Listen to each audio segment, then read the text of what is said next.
Lightning splits the sky over a dense, dark forest as the rain begins to pour. The forest floor is littered with the bodies of fallen warriors, their blood mixing with the rainwater in the mud. Standing alone in the center of the carnage is Wu Chengrin, his body covered in wounds and pierced by multiple arrows. He coughs up a mouthful of blood, his voice barely a whisper as he counts his 64th kill. Suddenly, a slow and mocking clap echoes through the trees. The Divine Light sect leader steps into the clearing, followed by a squad of masked elite warriors. He smiles at the sight of the battered swordsman, mocking the fact that he's somehow still alive after being sliced to ribbons. Wu Chengrin stands silently, his head bowed as he gathers what little strength he has left. The leader walks forward with arrogant confidence, his feet splashing through the blood-soaked grass. He laughs, pointing at the swordsman and questioning if his legendary sword style can save him in such a pathetic state. Wu Chengrin looks up with cold eyes, telling the villain that he knows absolutely nothing about his true power. The leader dismisses it as a bluff,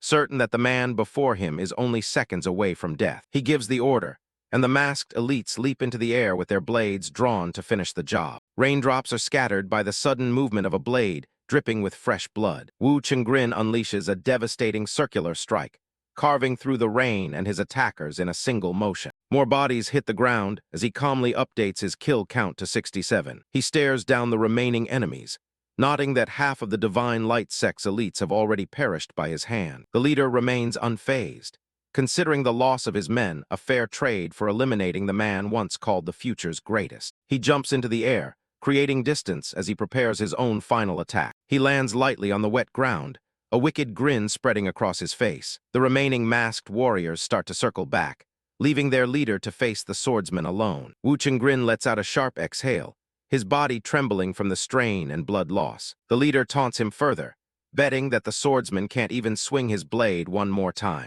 Wu Chengrin tells him he's talking too much, and suggests they all attack at once because he's getting tired. The leader's smile vanishes, replaced by a look of pure rage as he screams the swordsman's name. He lunges forward with a massive overhead strike, determined to end the legend with one blow. Wu Chengrin counters with a blindingly fast strike of his own, the force of it splitting the very air. The leader's eyes widen in shock as his attack is bypassed before he can even react. A deep, jagged slash tears across the villain's face, spraying blood into the rainy air. The force of the blow sends the leader flying back, his face a ruin of blood and torn flesh. The swordsman stands victorious for a moment, asking if the villain finally understands the true power of the ninefold style. His gaze is cold and terrifying as he watches the survivors flee into the darkness. He marks his 68th kill as he stands alone among the pile of corpses. With the immediate threat gone, Wu Chengrin begins to limp away from the carnage, his strength fading fast. Every step is a struggle, his boots dragging through the mud and blood of the battlefield. He clutches his side, his hand covered in fresh blood as he fights to stay upright. Finally, his body reaches its limit, and the legendary swordsman collapses onto the cold, wet ground. He gasps for air, his face pale and his eyes unfocused as his life begins to drain away. He sighs, realizing that taking on 120 men was a bit too much, even for someone of his stature. In his final moments, his thoughts turn to a promise he made to Yongmi, a promise he won't be able to keep. His vision starts to fade to black as he stares blankly into the rainy distance. Wu Chengrin lies still in the mud, his hand resting weakly on the martial arts manual as the forest falls silent. Wu Chengrin clutches his blood-stained manual, his only regret being that he couldn't force his enemies to feel remorse before the end. He lay abandoned in the silent expanse, a harrowing trail of blood etching the path he had crawled to get here. A delicate purple flower sways gently in the breeze, its beauty hiding a deadly secret known only to a few. The legendary swordsman's eyes are heavy and unfocused,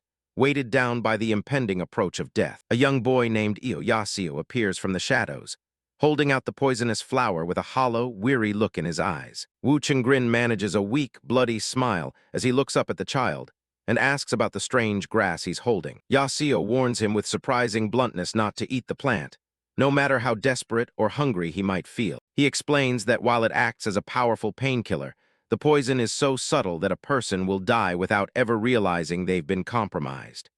But under the current circumstances, it was clear to both of them that this poisonous bloom was his best solution. The young boy stares at the dying man with an expression that is far too mature and cynical for someone of his age. The night wind whistles through the trees, carrying away the scattered leaves as the two strangers face one another. Jaseo goes back to digging a hole in the dirt with a pointed stick, seemingly indifferent to the legend dying right next to him. Taking the flower from the boy, Wu Chengrin stuffs the poisonous flower into his mouth and begins to chew. Jaseo couldn't care less.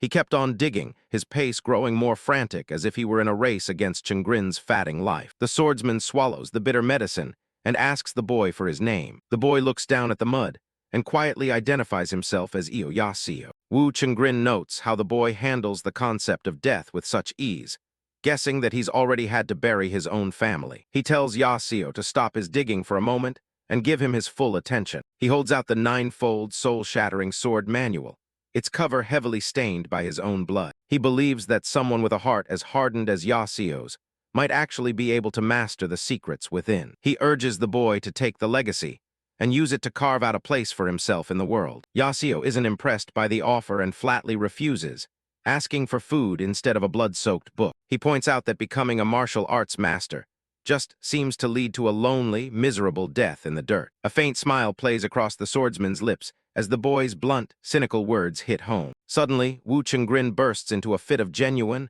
ragged laughter that shakes his entire body. He realizes the kid is right. Revealing your strength to the world is nothing more than an invitation for an early grave. He shoved the rest of the poison into his mouth, his laughter slowly fatting as the venom began to take hold of his system. Jaseo watches him silently, unsure what to make of the dying man's sudden and violent outburst. Blood continues to leak from the wounds on his face, but the legendary swordsman looks more at peace than he has all night. The boy stands quietly before the fallen master, the two of them alone in the stillness of the clearing. Jaseo reaches out to steady the man as his strength finally begins to completely fail him. The boy helped the tall warrior lean against his shoulder, his small frame straining under the heavy weight. The boy helped the man forward, offering whatever little help and comfort he could in these final, fleeting moments. Wu Chengrin observes that despite his skinny frame, the boy was born with an exceptional physique for martial arts. He also notices a sharp spark of intelligence in Jaseo's eyes that sets him apart from ordinary commoners. He proposes a different path. Instead of becoming a master, Jaseo should learn the sword and remain a permanent novice. He tried to convince the boy that if the world viewed him as weak, they would always overlook him, allowing him to survive. Jaseo looks away, still claiming that he has no interest in following the path of a warrior. He admits that the man reminds him too much of the father who abandoned him years ago. The boy assumes his father probably died in a ditch somewhere, just like the man he's currently helping. Wu Chengrin listens to the boy's bitter words with a gaze that has softened into genuine empathy. He reaches out a bandaged, trembling hand and softly tells the boy to come closer to him. He pulls the orphan into a firm embrace, confessing that Jaseo reminds him of the daughter he left behind. The young boy is momentarily stunned by the physical warmth of the dying man's embrace, a heat that stands in stark contrast to the cold mud around them. Wu Chengrin's final words are a soft lament, telling the boy that his life might have been different if he had been born as his own son. For a fleeting moment, the stranger's touch brings back the long-buried memory of Jaseo's own father's embrace. Jaseo pulls away slightly, his eyes wide as he realizes the life is finally draining out of the legendary warrior. The great swordsman slumps against the boy one last time before his body goes limp, the arrows in his back a grim testament to his final battle. Wu Chengrin collapses into the dirt with a final, echoing command for the boy to live his life as a hidden novice. Jaseo stands frozen over the body, the reality of the legendary man's death slowly beginning to sink into his young mind. The man he met by pure coincidence has passed away, leaving the boy alone in the quiet forest once more. The only thing remaining is the blood-stained manual, a legacy of power left behind by a man who died just as miserably as any commoner. 15 years pass, and the young boy has grown into a lean, sharp-eyed man who carries himself with the quiet confidence of a hidden master. Heo Jaseo has spent the intervening decade and a half relentlessly practicing the techniques found within the old manual. He quickly discovered that most of the advanced sword forms were far too complex and difficult to understand without proper guidance. To compensate, he began to omit the parts he couldn't grasp, modifying the movements to better suit the natural flow of his own body. His sword strikes are fluid and precise, a testament to years of solitary practice in the heart of the wilderness. For the sections that required the cultivation of inner chi, he had to find alternative sources of knowledge. He eventually acquired a cultivation method by pinning down a drunkard at a local inn and forcing the man to reveal his secrets. However, he soon realized the method was just a simple breathing technique used by elderly men to maintain their health. Determined to honor the dying man's wish, Jaseo fully committed himself to becoming the perfect hidden novice. He focuses on his blade, his brow furrowed as he tries to reconcile the legendary techniques with his own limited knowledge. He thoroughly polished the parts of the manual he could handle, turning himself into a formidable, albeit unconventional, warrior. His eyes are cold and focused as he prepares to sheath his blade after another grueling training session. He managed to master a drawing and sheathing technique that looks incredibly convincing to any outside observer. He decided to rename his modified style, the Tenfold Soul Training Sword, to reflect its personal evolution. The new forms had become so different from the original manual that they were no longer recognizable as the Ninefold style. He unsheathed his sword with a sharp mechanical click that echoed through the clearing. He lashes out with a sudden strike, his movements a blur of speed and controlled aggression. But despite the impressive appearance of his forms, the actual destructive power of his technique is surprisingly lacking. Jaseo scratches his cheek with a sheepish grin, fully aware that his masterful display was mostly for show. He practices his dramatic poses, wondering if he needs to raise his arms slightly more to truly look like a legendary master. Satisfied with his performance for the day, he turns his thoughts toward finding a hot bowl of soup and some rice. But as he turned to walk away, he had no idea that his training session had left a deep, clean vertical split straight through the massive tree he was using as a target. A pair of boots steps onto a vibrant red carpet,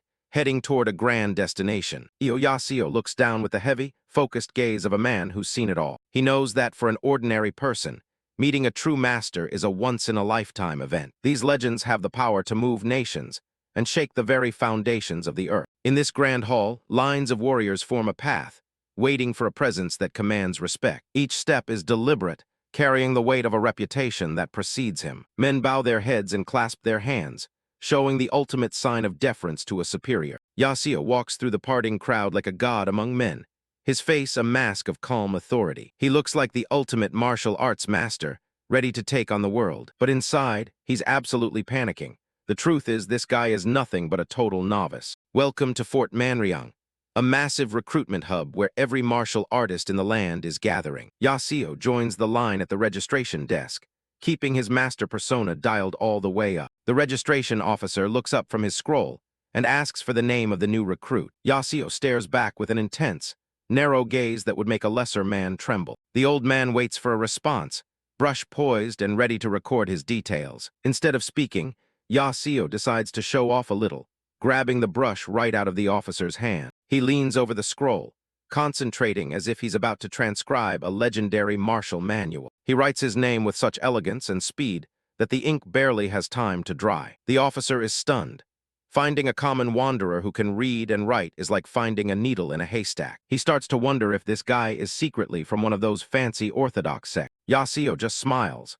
The truth is, his name and a few fake techniques are the only things he knows how to write. Now for the finishing touch, coming up with a cool-sounding name for his non-existent martial art. He settles on the Dark Star Escort Sword, writing it out in a style that looks incredibly prestigious. The officer mumbles the name to himself, looking confused because he's never heard of it, but he's too impressed to care. Jaseo asks if there's a problem with his application, his tone flat and unwavering. The officer quickly clears him and tells him to head over to Blue Room 19, a place for mid-tier masters. As soon as he's in the clear, Jaseo loses it. The plan worked. He won't have to worry about food for a long time. He quickly composes himself and nods, pretending like getting into the high-status rooms was expected. The Blue Room is the sweet spot, better than the basic dorms, but not as dangerous as where the top grandmasters hang out. He walks down the corridor, looking for his room number while trying to blend in with the other warriors. His strategy is simple. Lie low, eat as much free food as he can, and bail before the tournament actually starts. A heavenly scent wafts from the kitchen, and for a second, Jaseo's master facade almost crumbles from pure joy. He steps into his new quarters, but he's not alone. Two other martial artists are already there mid-meal. Simjeol and Sogukai stop eating and hit him with the most intense, soul-piercing glares imaginable. Jaseo realizes instantly that these guys are going to be a huge pain in the neck if he gets on their bad side. The servant gave him a bright, welcoming smile, greeting him and inviting him to join the meal. He keeps a close eye on them, trying to figure out if they've already seen through his act. The only sound in the room is the steady trickle of water as a cup is filled, adding to the thick tension. Simjeol leans forward, his gaze locked onto Jaseo as he demands to know his name. Jaseo takes a deep breath and introduces himself smoothly, drawing on years of practice staying calm under pressure. He knows that the more he talks, the more likely it is that he'll trip up and expose his lack of skill. Even if he doesn't look like a legendary grandmaster, he has to make sure they don't see him as the novice he really is. A hand firmly sets a white cup on the table, the clink echoing in the quiet room. Jaseo nods, keeping his voice steady as he acknowledges their gaze. Simjeol gestures to himself and his companion, introducing So Gukai with a smirk that seems to challenge the newcomer. He watches Jaseo's reaction closely, looking for any sign of hesitation. Jaseo takes a slow sip from his cup, appearing unbothered as he tells them to wait a moment.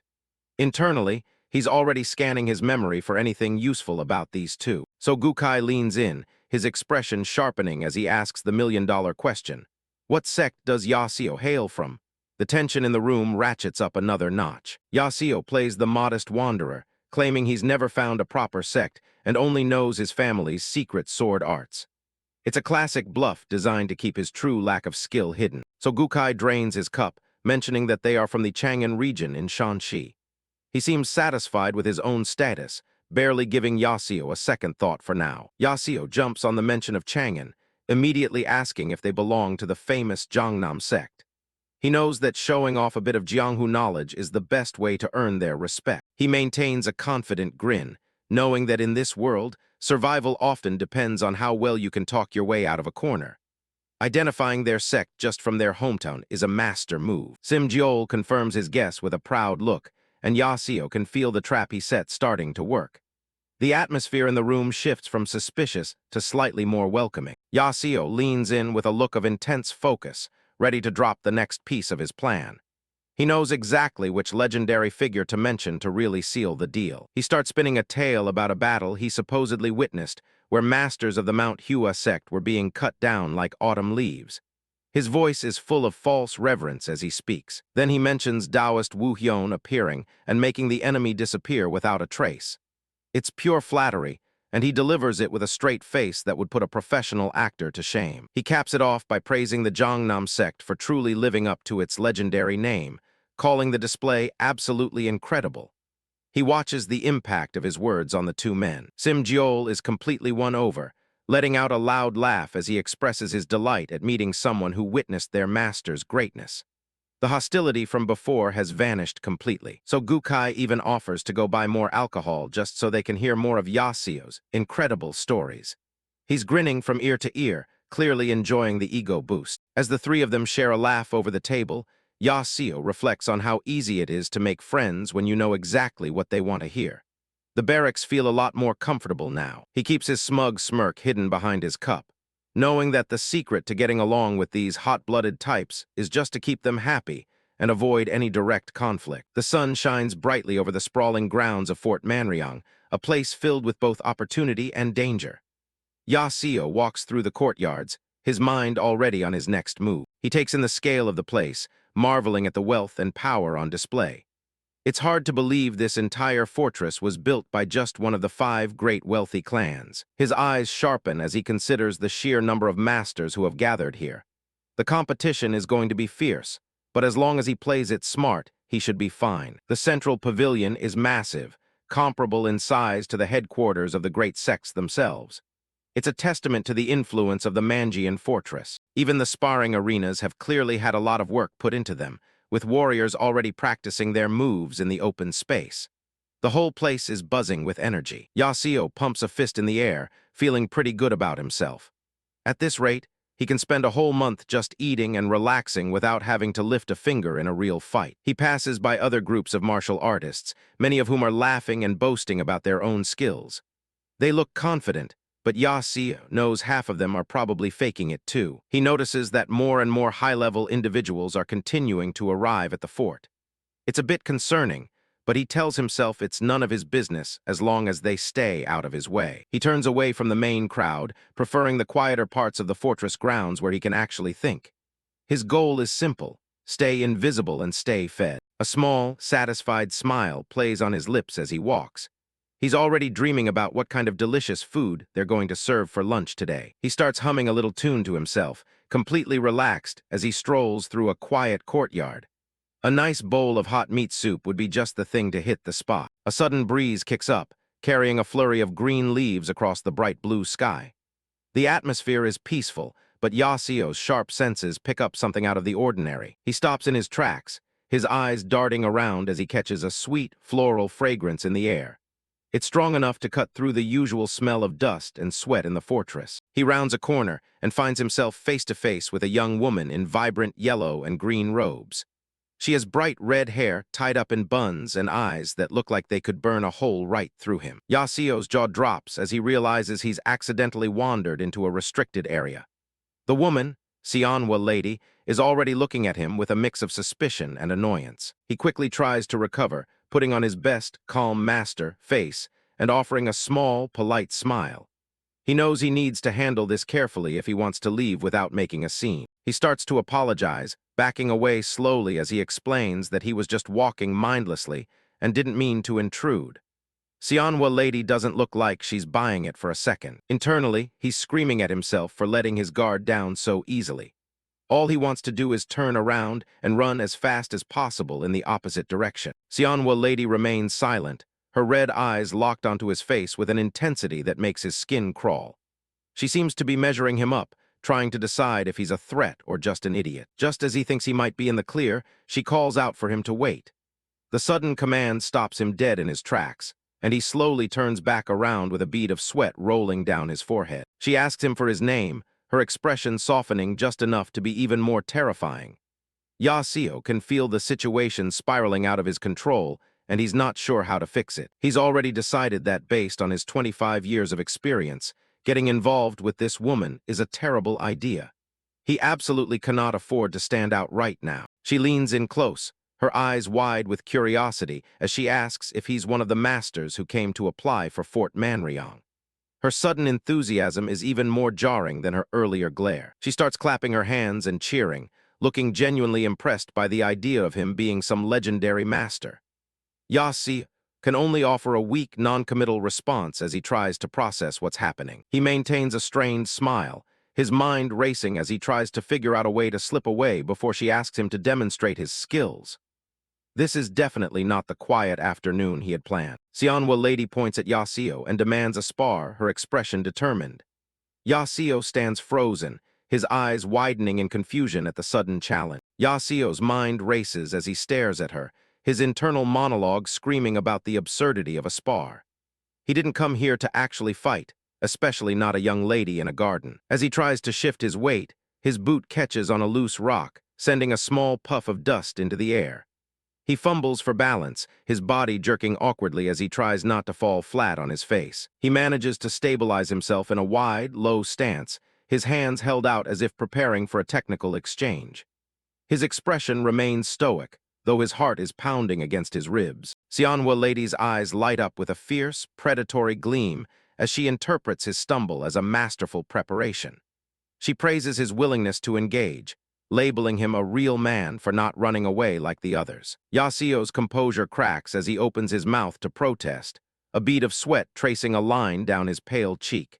He tries to explain that it's all a misunderstanding, his hands trembling slightly in front of him. He pleads with her, addressing her as young lady, and insisting that this situation puts him in a very difficult position.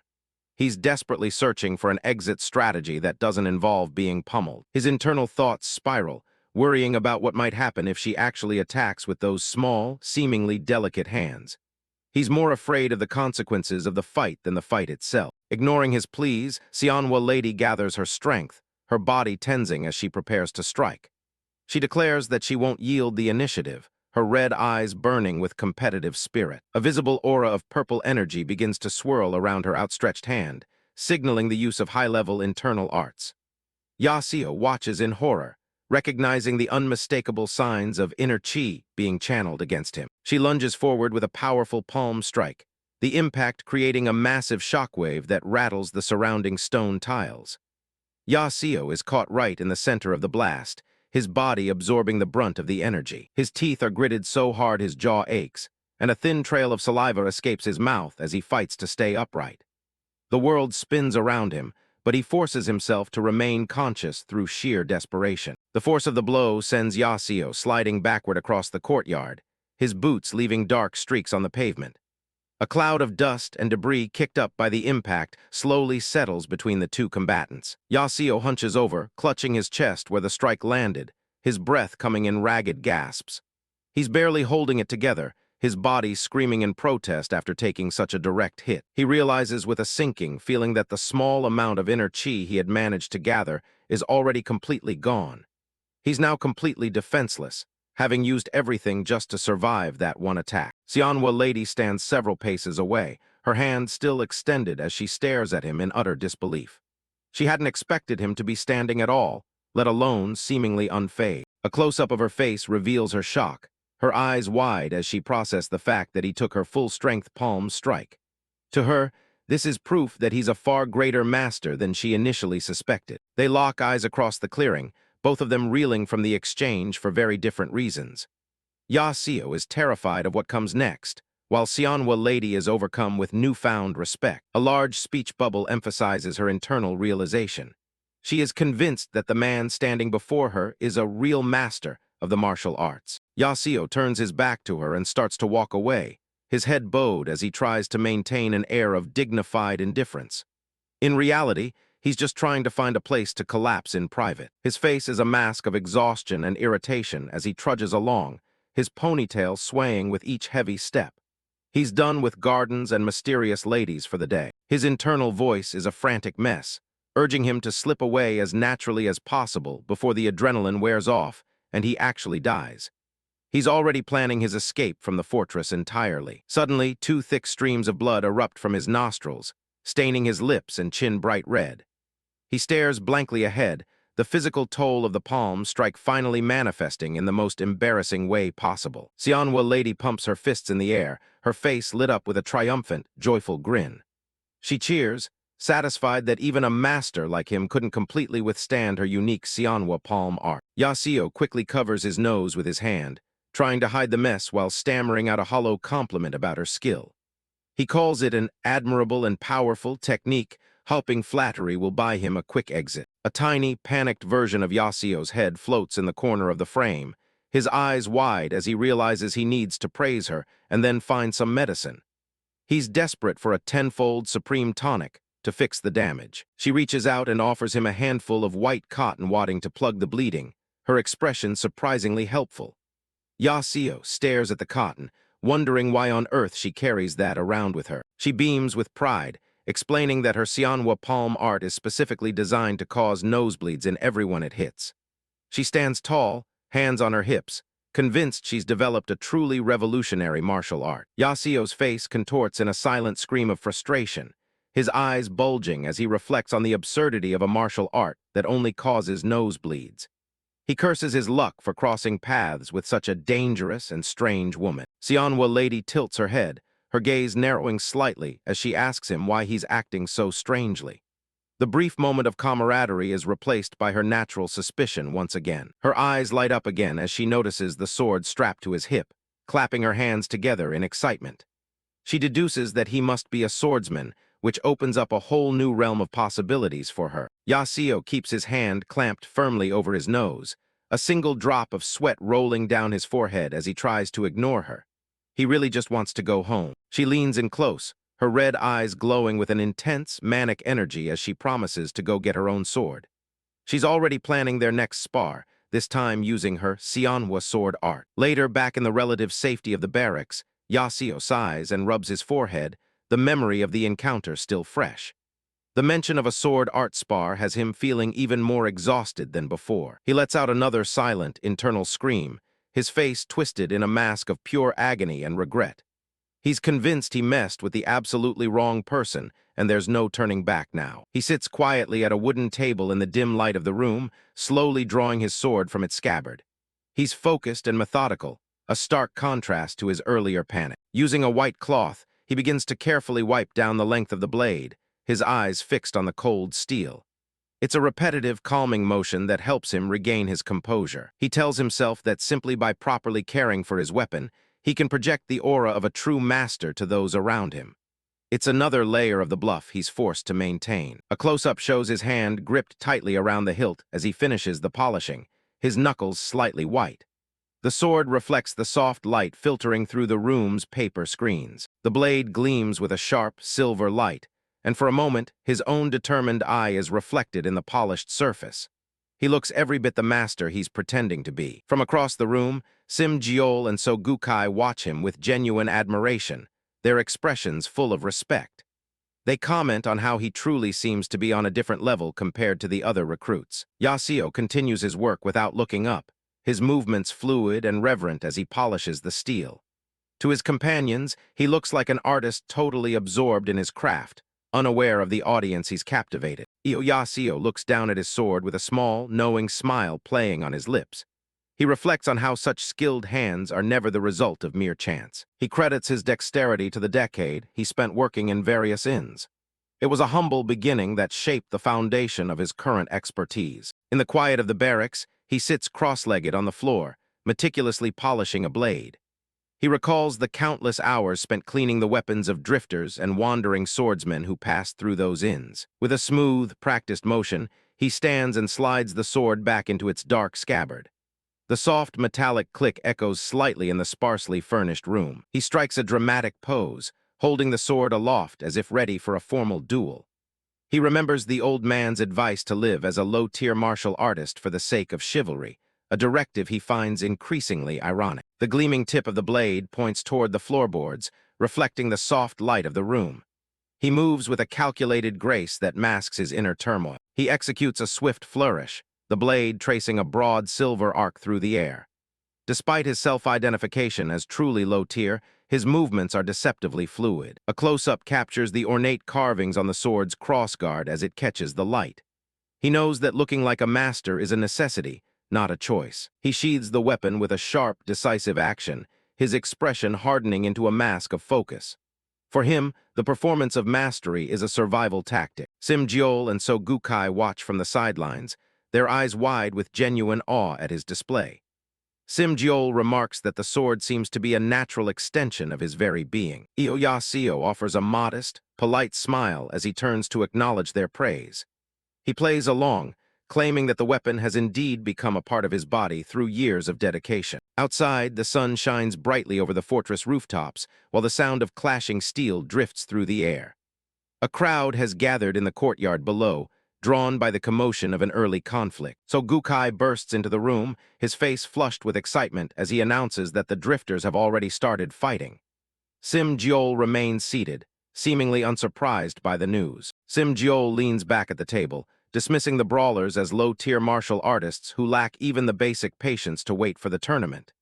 Heo Jaseo sits beside him, maintaining his air of detached calm. So Gukai leans in, his eyes gleaming as he mentions that some of the participants are actually quite famous. He suggests they go and take a look, hopping to break the boredom of the afternoon. Sim Jeol remains unmoved, questioning why they should bother with such a petty display that doesn't concern them. Both he and Heo Jaseo stay firmly in their seats, their backs to their excited companion. So Gukai's expression becomes more intense as he names the fighters, the poison wolf Yibu and the thin-face sword. These are names that carry a significant weight in the martial world. The names hit home instantly, causing both Heo Jaseo and Sim Jeol to whip around in their seats. Their initial indifference vanishes, replaced by a sudden, sharp interest in the unfolding chaos. A massive crowd gathers in the fortress courtyard, forming a wide ring around two impending combatants. The air is thick with anticipation as everyone waits for the duel between the well-known drifter martial artists to begin. Within the throng of spectators, a mysterious figure in a dark cloak adjusts his hood. He remains silent, his focused gaze fixed on the center of the ring where the fight is about to unfold. So Gukai notes the growing excitement, commenting on the rumors surrounding the two skilled fighters. Standing beside him, Heo Jaseo and Sim Jeol watch the spectacle, taking in the intense atmosphere of the gathering. Poison Wolf Yibu takes his stance in the center of the arena, his heavy, blood-stained cleaver resting in his hand. Chains rattle against his arm as he prepares for the initial clash. A close-up of Yibu reveals his cold, calculating gaze behind a single yellow-tinted lens. He grits his teeth, looking every bit the ruthless warrior his reputation suggests. Across from him, Thin-Face Sword offers a cocky smirk, clearly unfazed by his opponent's imposing presence. He rests a hand on his hilt, ready to utilize his agile and refined style. Thin-faced sword moves first, lunging forward with a speed that blurs his form against the stone tiles. He keeps low to the ground, aiming to end the duel with a single, precise strike. His blade cuts through the air with a sharp whistle, leaving a trail of light in its wake. The sheer velocity of the swing highlights his mastery of the quick-draw technique. The two drifters clash in the center of the courtyard, sparks flying as steel meets heavy iron. Thin-faced sword maintains a relentless pace, testing his opponent's defenses with a flurry of agile movements. Yibu tightens his grip on the handle of his massive cleaver, weathering the storm of quick strikes. He waits for the perfect moment to deliver a counterattack that will end the fight in one blow. The heavy weapon crashes into the ground with explosive force, shattering the stone tiles and sending debris flying. Despite the missed connection, the sheer power behind the swing is enough to make the crowd gasp. Yibu follows up with another powerful horizontal sweep, forcing his opponent to stay on the defensive. He swings the massive blade as if it were weightless, showing off his immense physical strength. Back in the crowd, Sogukai turns to Sim-jeol, curious about his assessment of the two fighters. They both lean in, eager to hear which of the drifters has the better chance of winning. Sim-jeol studies the combatants intently, his eyes following every movement. He notes that in terms of pure technique, Thin-faced sword is clearly the more skilled of the two. He figures that the longer the duel drags on, the more it will favor the man with the superior swordsmanship. It seems like a logical conclusion given the current flow of the battle. However, Heo Jaseo interjects with a different perspective, stating that the advantage actually lies with Poison Wolf Yibu. His roommates look at him with surprise, taken aback by his unexpected prediction. Sim-jeol is skeptical, arguing that the swordsman seems to have much stronger inner energy. He finds it hard to believe that raw power could overcome such a clear technical gap. Jaseo simply offers a confident smirk, telling them they'll know the answer soon enough. He advises them to keep watching as the duel enters its final stage. The trio focuses their attention back on the arena, watching as the two martial artists continue their high-stakes dance. The crowd's cheers grow louder as the outcome of the fight remains uncertain. Thin-faced sword is clearly starting to struggle, sweat pouring down his face as his movements lose their initial sharpness. His ragged breathing indicates that his stamina is reaching its breaking point. Yibu's relentless pressure finally pays off, his massive cleaver slamming against the swordsman's blade and pushing it back. The raw weight of the weapon is starting to overwhelm the more agile fighter's defenses. Exhausted and unable to maintain his pace, the swordsman is forced into a desperate retreat.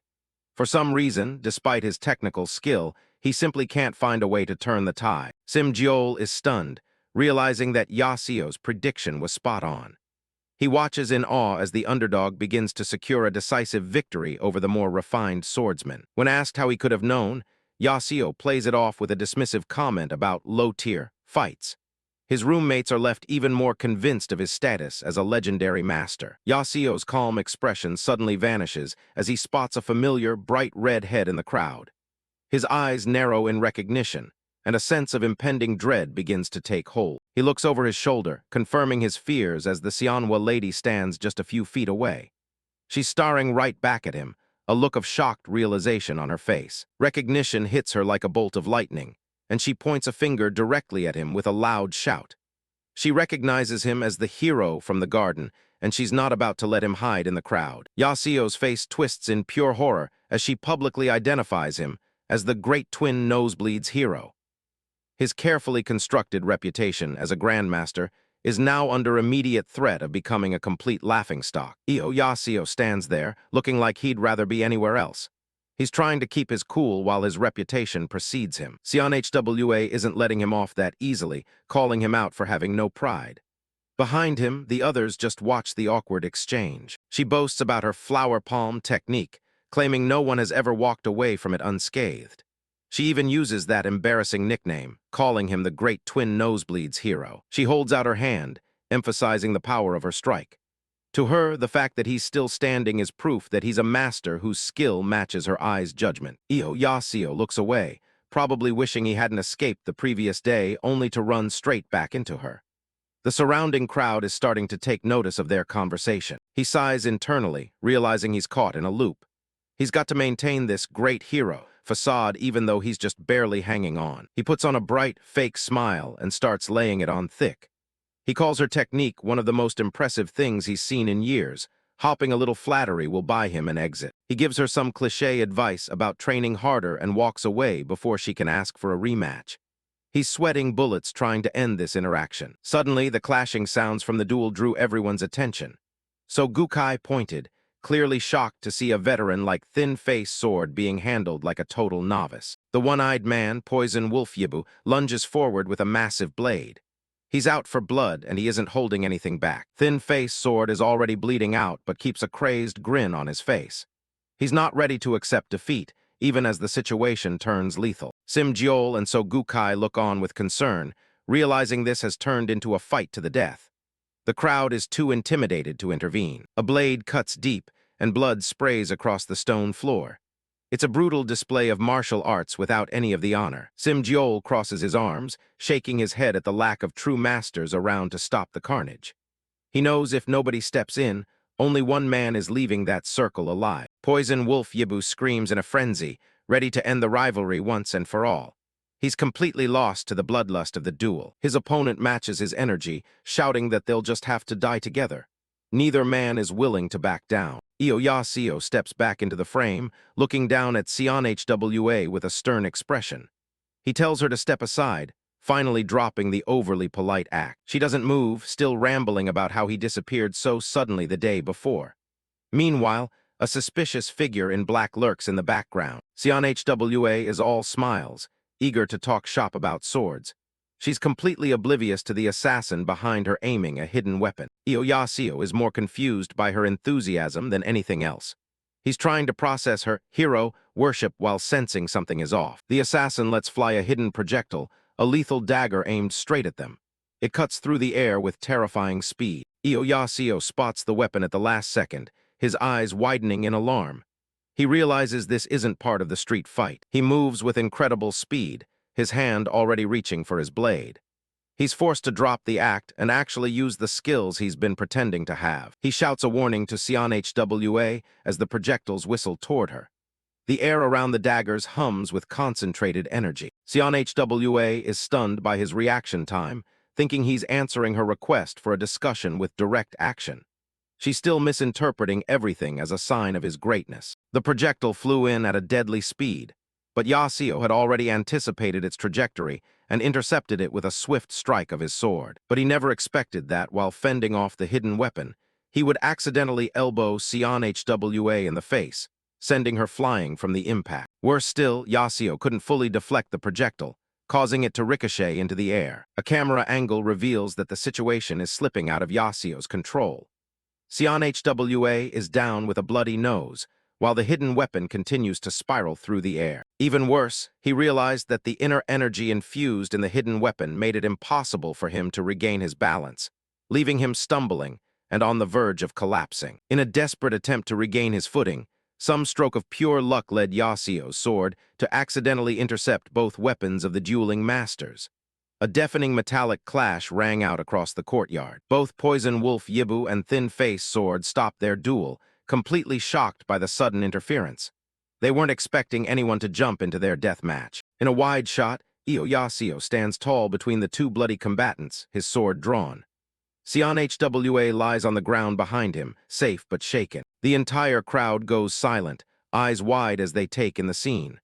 Nobody expected the hero to actually step into the middle of such a mess. Sim Jiol and So Gukai are just as stunned as everyone else. They can't believe he's actually putting his life on the line to stop the fight. Heo Jaseo projects an intense aura, even as he's internally reeling from the shock of the situation. He's completely locked into the role now, like it or not. He holds his ground, blocking both sides with a single, fluid movement. The energy from his intervention sends ripples through the air. He remains focused, his eyes darting between his two opponents to make sure neither of them makes a move. He's the only thing standing between them and certain death. Poison Wolf Yibu and Thin-Face Sword stare him down, their own weapons lowered in confusion. The sudden shift in power has completely derailed their duel. The onlookers start whispering and shouting, realizing that the great twin nosebleeds hero just made his move. His reputation is reaching a whole new level. One of the hidden daggers clatters to the floor, its energy finally spent. It's a silent reminder of the assassination attempt that just failed. Back in the shadows, the masked assassin clicks his tongue in annoyance.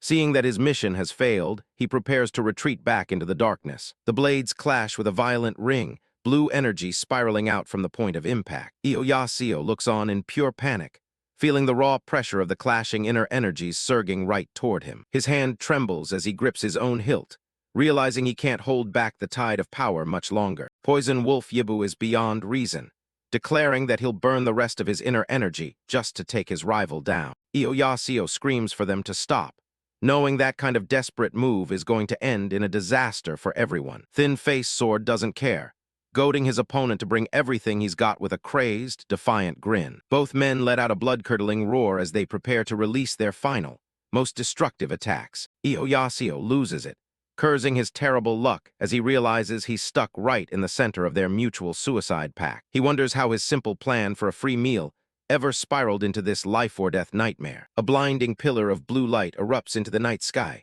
marking the release of a massive amount of power. The onlookers are absolutely floored, convinced they're witnessing a true master manifesting legendary sword chi. Heo Jaseo is actually holding them both apart, his sword catching both of their massive blades in a desperate display of suppression. But up close, his eyes are wide with a different kind of horror.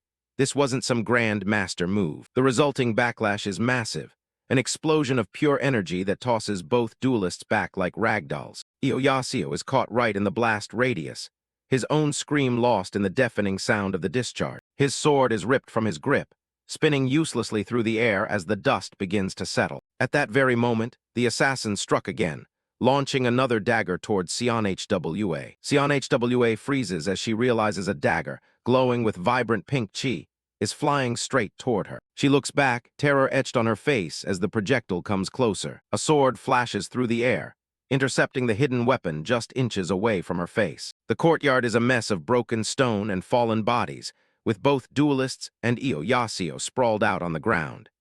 Yaseo's sword is still spinning through the air after having just intercepted the hidden weapon. Hwa's eyes widen in horror as she looks at her savior, finally realizing how close she came to death. The surrounding crowd is equally stunned, their eyes glued to the wooden pillar where the assassin's dagger is embedded. So Gukai looks at the scene in awe, convinced that Brother Heo just saved the day with a master-level technique. Simjeol is equally impressed, nodding that it took incredible skill to suppress those two and block a hidden weapon at the same time. Later, Heo Jaseo lies unconscious in a guest room, his face pale as the others wonder about his true identity. Simjeol and So Gukai stand over him, their respect for the man growing as they discuss his heroic intervention. Heo Jaseo's eyes flutter open, his heart sinking as he listens to them talk about his supposedly master-level performance. So Gukai notices him stirring and leans in close, relieved that their resident hero is finally coming to. Internally, Heo Jaseo is kicking himself, mortified that he actually fainted from the strain and looked like a weakling. He clutches the sheets, desperately trying to think of a cool excuse that isn't just that he got scared and his body gave out. He sits up and rubs his head,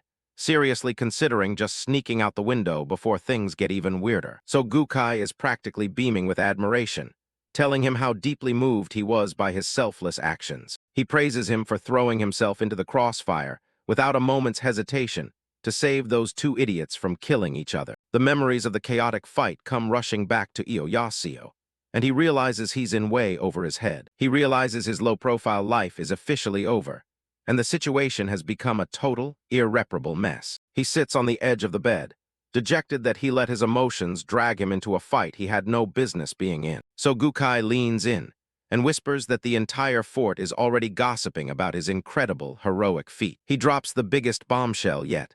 Apparently, one of the people he saved was actually the Lord's daughter. Heo Jaseo stares back in complete shock, having no memory of ever meeting, let alone saving, anyone like that. A sharp knock at the door interrupts his internal crisis, and the group turns to see who it is. Hwa bursts in with her usual boundless energy, cheering for her favorite great twin nosebleeds hero. Heo Jaseo stares at her with a dead-eyed expression, wondering why this kid is back to haunt him once again. Mok Igun scolds Hwa for her lack of manners, reminding her that Heo Jaseo is her benefactor. Hwa pouts and squishes her cheeks, claiming she was only teasing because Heo Jaseo feels like a familiar older brother to her. Standing tall in his ornate robes, Mok Igun introduces himself as the Lord of Manryong Fort and expresses his gratitude. Heo Jaseo is internally reeling, his eyes wide with shock at the realization that the troublesome girl is actually the Lord's daughter. Putting on a humble front, Heo Jaseo clasps his hands and bows slightly, dismissing his actions as mere coincidence. A sharp, calculative glint appears in Heo Jaseo's eyes as he realizes the sheer magnitude of the opportunity presented to him. He quickly weighs his options, wondering if he should just ask for a straightforward cash reward for his services. With a sly, hidden grin, he decides that asking for money would be too transparent and aims for something more valuable. Wide shot of the room where Sim Jeol and So Gukai stand by as Mok Igun offers a reward to Heo Jaseo, asking if money is what he desires. Heo Jaseo places a hand over his heart and bows his head, acting the part of a selfless warrior who doesn't care for wealth. Mok Igun is visibly surprised by the refusal and offers an official position as a warrior within the fort instead. Maintaining his facade, Heo Jaseo claims that his warrior's pride wouldn't allow him to accept such an easy advancement. Internally, he's in a cold sweat, knowing he's far too inexperienced to actually hold a position as an official warrior. Mok Igun strokes his mustache,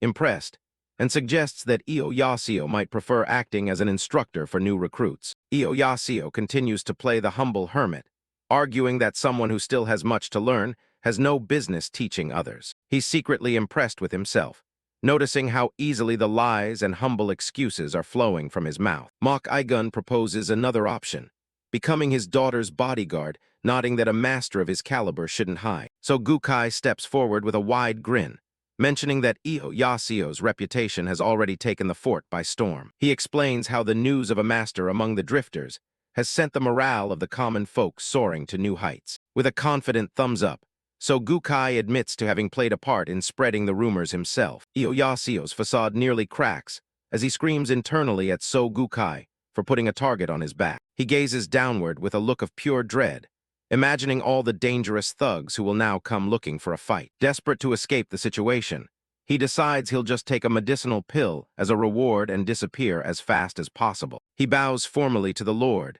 declining the bodyguard offer by claiming he has a different destiny to fulfill. Mok Igun looks on thoughtfully, promising to grant any reasonable request Heo Jaseo might have in mind. Heo Jaseo prepares to make his move, his expression becoming serious as he gets ready to ask for his prize. A faint, hopeful smile touches his lips as he begins to request a small medicinal elixir to boost his strength. Sion Hwa suddenly leaps onto her father's back, cutting off Heo Jaseo mid-sentence as Mok Igun tries to maintain order. Mok Igun looks at him with a piercing, somewhat skeptical gaze, repeating the word elixir with a strange tone. He asks if Heo Jaseo is truly one of those pathetic swordsmen who rely on drugs rather than hard work to grow stronger. Heo Jaseo freezes, his pupils shrinking in shock as he realizes he's accidentally walked into a major social faux pas. Sim Jeol and the others look on with judging or expectant expressions as Heo Jaseo struggles to explain his request. Heo Jaseo remains motionless,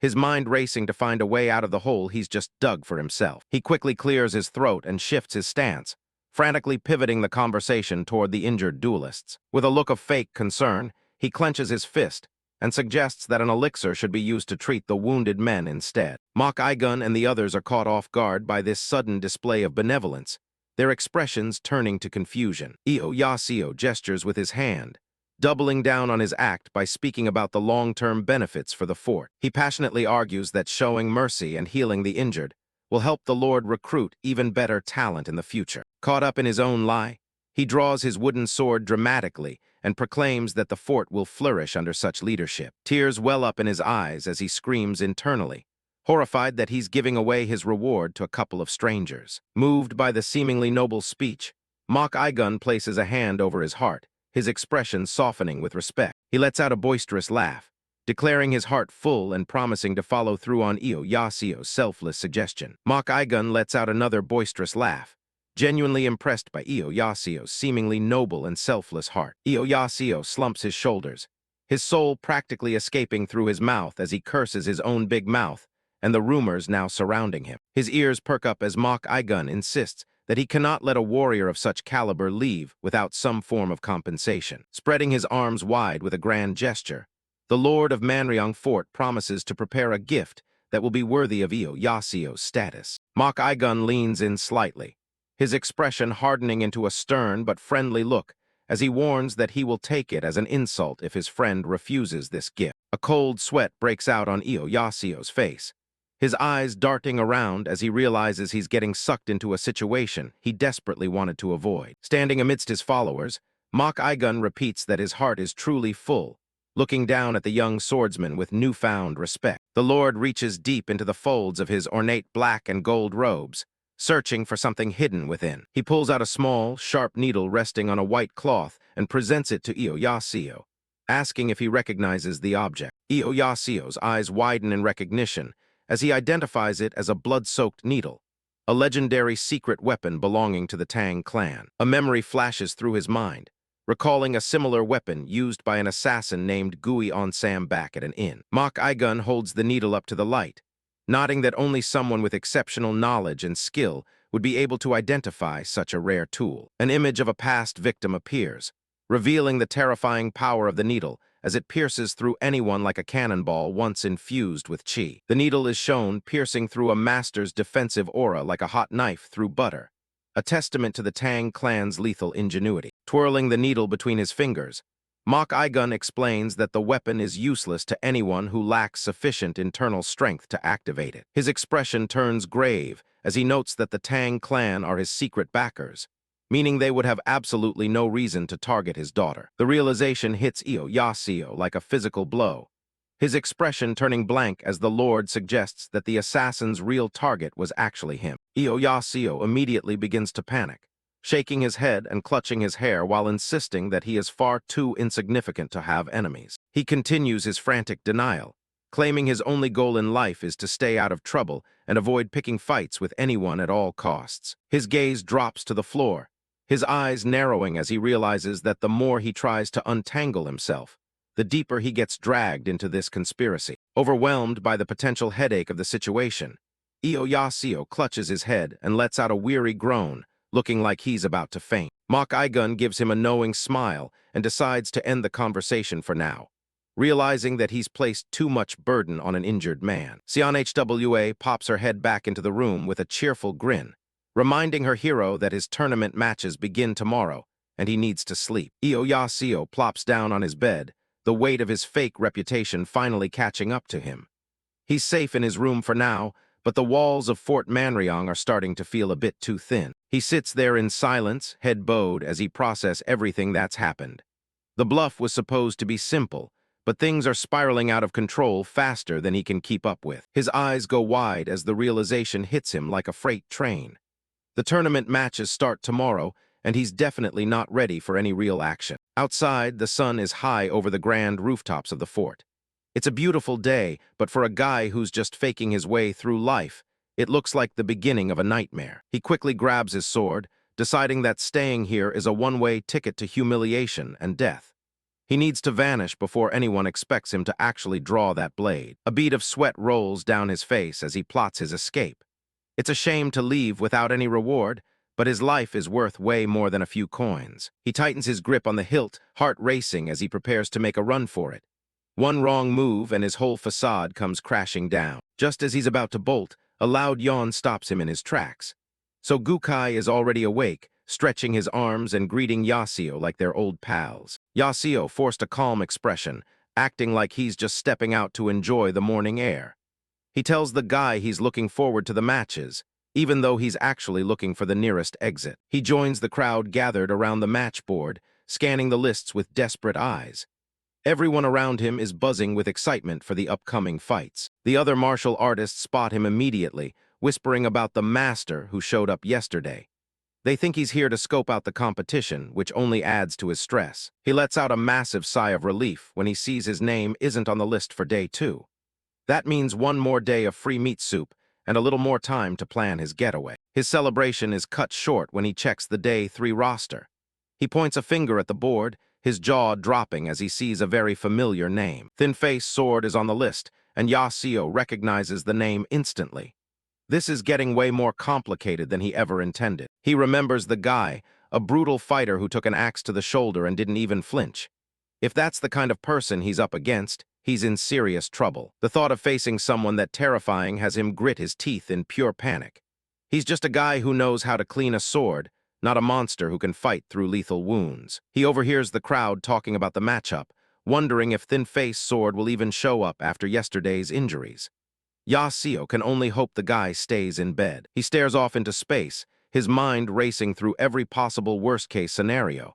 One bad hit and his secret dies with him. He starts to worry that his own greed for a few free meals might end up costing him his life. He needs to find a way out, and he needs to find it now. Suddenly, the booming sound of a gong echoes through the courtyard, signaling an announcement. Everyone stops what they're doing and turns toward the stage. An official steps forward, shouting for everyone's attention.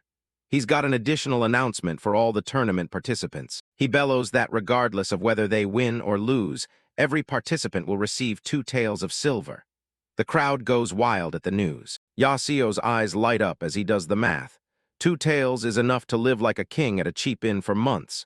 He can practically taste the luxury. His plan changes instantly. He'll wait until the match starts, forfeit immediately, and walk away with the cash. It's the perfect low-effort payday. Suddenly, he feels a presence behind him.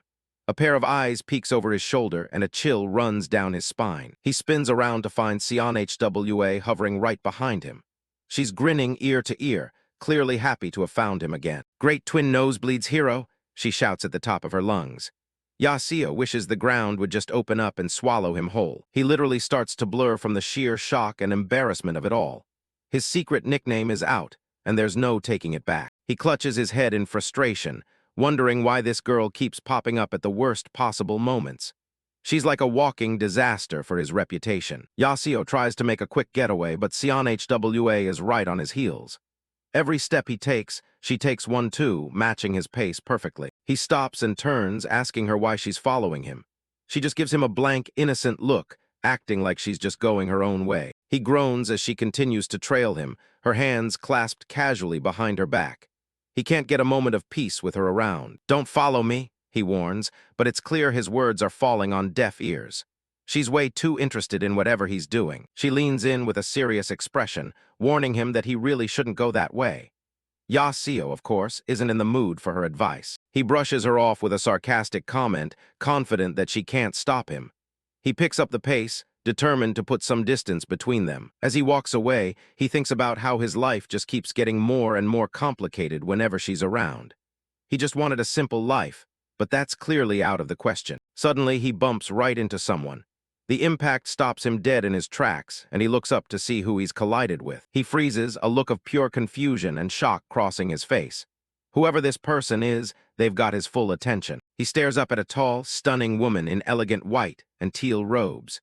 She carries herself with an aura of cold discipline that's impossible to ignore. This is Do-yeon, known as the Ice Jade Ice Sword. She's Hwa's instructor, and she doesn't look particularly happy to see him. Jaseo screams internally, convinced that she's his new bad luck charm. He's already in over his head, and now he's literally run into a real master. He quickly clasps his hands in a respectful bow, stuttering out an apology. He makes up a frantic excuse about being chased by a ghost just to get away. Heo Jaseo quickly tries to explain himself, claiming he just took a wrong turn. He's doing his best to look like an innocent mistake-maker rather than a suspicious intruder. His eyes dart around nervously as he sticks to his story. He's already deep in his own lies, so what's one more little fabrication to save his skin? Then he sees her clearly, Do-yeon, the Ice Jade Ice Sword. She's so stunning it practically stops his heart, a true beauty that stands out even in this crowd of warriors. Hwa pops up behind her, grinning and teasing him for starring. She wonders if her instructor has something special on her face to attract such a long look. Jaseo snaps out of it, sweating as he curses his bad luck. Of all the people to run into while trying to sneak around, it had to be her. Do-yeon keeps her cool, informing him that this isn't exactly a public space. Still, she grants him permission to enter, looking down at him with those piercing eyes. Hwa immediately grabs his arm, telling him he can't just walk out whenever he feels like it. She's way too energetic for someone Jaseo is actively trying to avoid. Jaseo just stands there with a blank expression, wondering where on earth she learned to be so pushy. He's completely at the mercy of this red-haired whirlwind. Do-yeon quickly steps in, scolding Hwa to mind her manners. She's the picture of discipline compared to her chaotic student. She introduces herself formally as the instructor and mentions hearing about how Jaseo saved Hwa's life. It seems his accidental heroics from earlier have already made the rounds. Jaseo plays it off with a humble laugh, saying anyone would have done the same. He's bowing and scraping, trying to maintain the noble master facade while internally screaming. Do-yeon's hand rests on her sword as she explains that even benefactors have to follow the rules of the fort. She isn't about to let him off the hook just because he's a hero. Jaseo pleads for her to just let him go, insisting he truly didn't know where he was going. He's practically begging at this point, but she's not budging. Hwa throws a fit, shouting about how dozens of men try to sneak into her instructor's quarters every single day. Apparently, Do-yeon's beauty is a well-known problem. She warns that if they let him go easily, every man watching from the sidelines will try to rush the gates again. Jaseo realization is setting in. He's become a symbol for every hopeful suitor in the area. He looks around, sweating buckets as he realizes just how many eyes are actually on him. He's the center of attention in the worst way possible. The crowd is already whispering that even a master like Do-yeon wouldn't be a match for a young lord who can wield sword chi.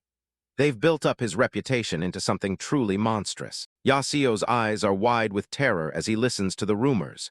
He knows he can't do half the things they're saying, and the pressure is becoming unbearable. The name Ice Jade Ice Sword keeps ringing in his head. Just the title alone screams master level, and he's just a guy who spent 15 years doing laundry and cleaning blades. A bead of sweat trickles down his forehead. He knows he has to maintain the lie, or his life at the fort is effectively over. He decides that in a moment like this, he has to be even bolder to survive. He plants his foot firmly on the ground, preparing for a grand performance. He draws his sword with a flourish, shouting that in all his life, he has never once drawn his blade against a woman. It's a classic high-stakes bluff. He continues the act, declaring that even if she tries to take his life, his blade will remain exactly where it is. The onlookers are completely buying into his chivalrous display. Do-yeon's eye twitches in sheer annoyance. She can tell something is off, even if everyone else is swooning over his supposed noble heart. The men in the crowd nod in agreement, wondering how any man could point a sword at such a beauty.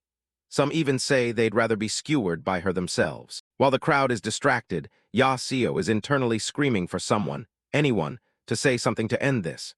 Do-yeon just slowly starts to draw her own blade, her expression unreadable. He loses it and screams that he has absolutely no designs on Do-yeon whatsoever. He's trying to clear his name before he gets into a fight he can't possibly win. That statement only made things worse. Hwa turns to look at her beautiful master in shock as Jaseo continues his frantic denial. Do-yeon just stands there, her irritation radiating in waves. Jaseo raises a hand, making a dramatic vow. He's going all in on his innocent traveler act, no matter how ridiculous it sounds. He shouts that he'll cut off his own leg if he ever shows his face around her again.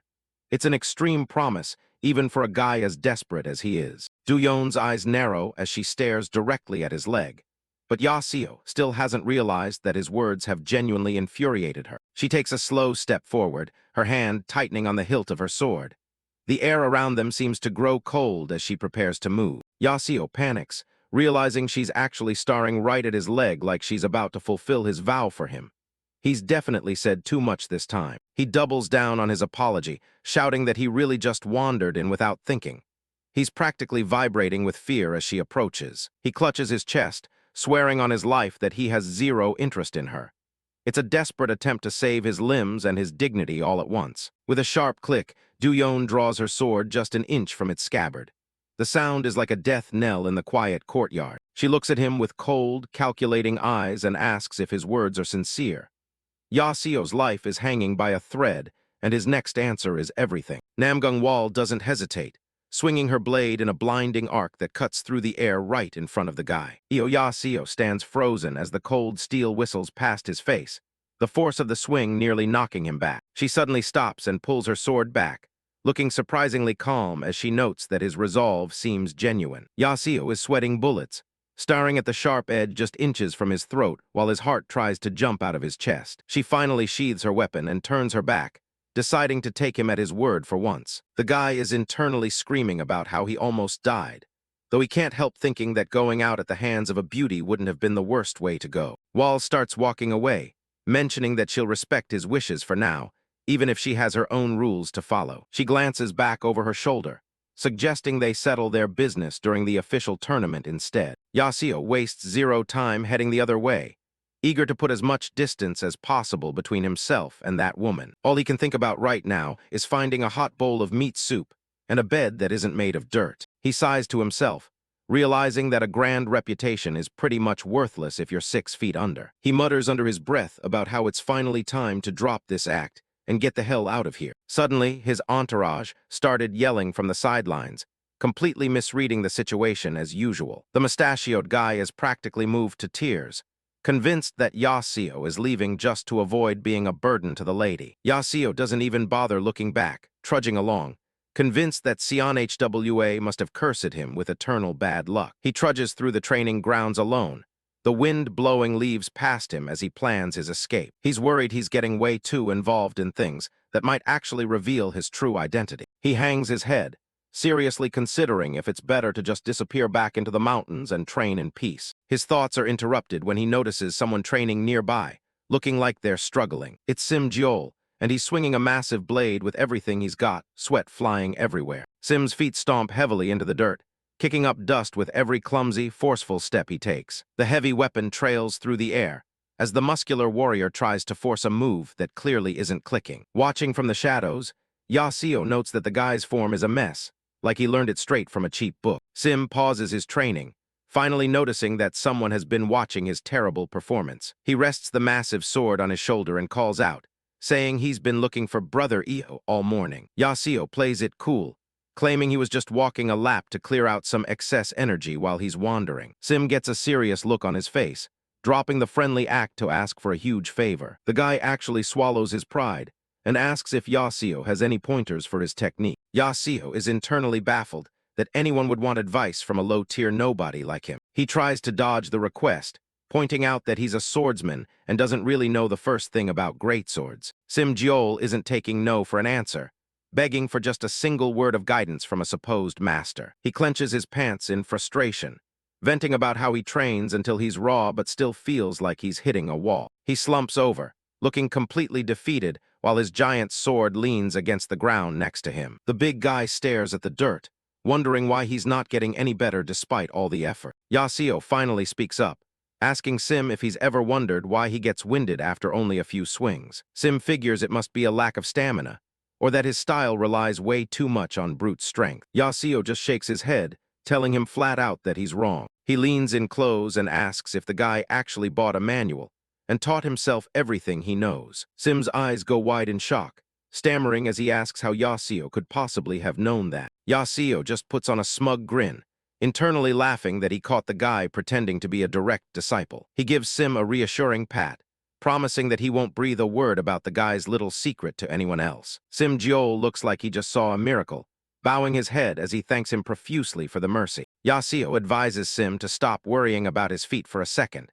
pointing out that learning from a book usually makes people lose their flow mid-move. He suggests just letting the steps follow the natural path of the heavy blade, and to ditch those useless books for good. Sim Jeol takes the advice to heart, closing his eyes and repeating the idea of riding the weapon's flow like a mantra. Suddenly, his eyes snap open, filled with a new kind of clarity as the gears finally start to turn in his head. Sim lets out a shout of realization, thanking Brother Heo for pointing out that he's been way too fixated on raw power this whole time. He starts a fresh swing, the massive blade whistling through the air with a newfound fluidness that wasn't there before. The weapon creates its own powerful current as it cuts a wide, shimmering arc through the dusty air of the courtyard. His legs naturally follow the momentum, his footsteps light and synchronized with the heavy weight of the blade for the first time. The ground practically explodes with force as the strike connects, sending out a shockwave that rattles the nearby buildings. Sim breaks into a huge, ecstatic grin, laughing as he realizes he's never felt his technique flow this perfectly in his entire life. So Gukai points at the scene in total shock,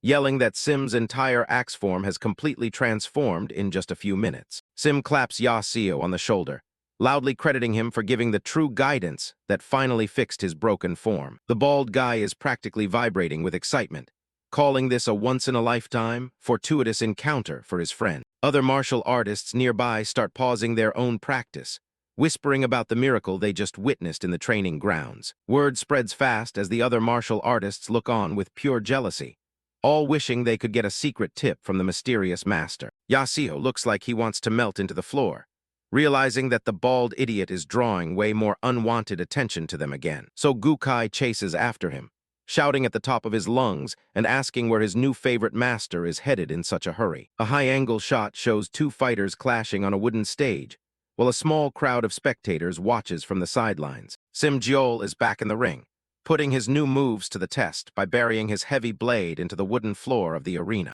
Jaseo is watching from the edge of the stage, sweating and puffing his cheeks out as he tries to get his nerves under control. He wonders to himself if winning this match would actually make people treat him like some high-ranking township officer. He scans the area, guessing that any real masters are probably busy fighting in the main arenas far away from this minor stage. A helpful diagram pops up, explaining that the hierarchy in Manryung Fort goes all the way from squad members up to the fortress lord. A hand raises a dark flag against the bright blue sky, officially marking the end of the current bout. Sim-jeol stands over his defeated opponent, looking triumphant as he looms over the guy he just flattened on the stage. He hoists his heavy sword high above his head, soaking in the cheers while Jaseo watches him from the back of the crowd. Jaseo is actually relieved that the reaction is so quiet, thinking it'll be a lot easier to forfeit and slip away if nobody is paying attention. So Gukai congratulates his friend, but Sim dismisses the praise, saying it's kind of silly to celebrate beating some low-tier drifter. The big guy makes sure everyone within earshot knows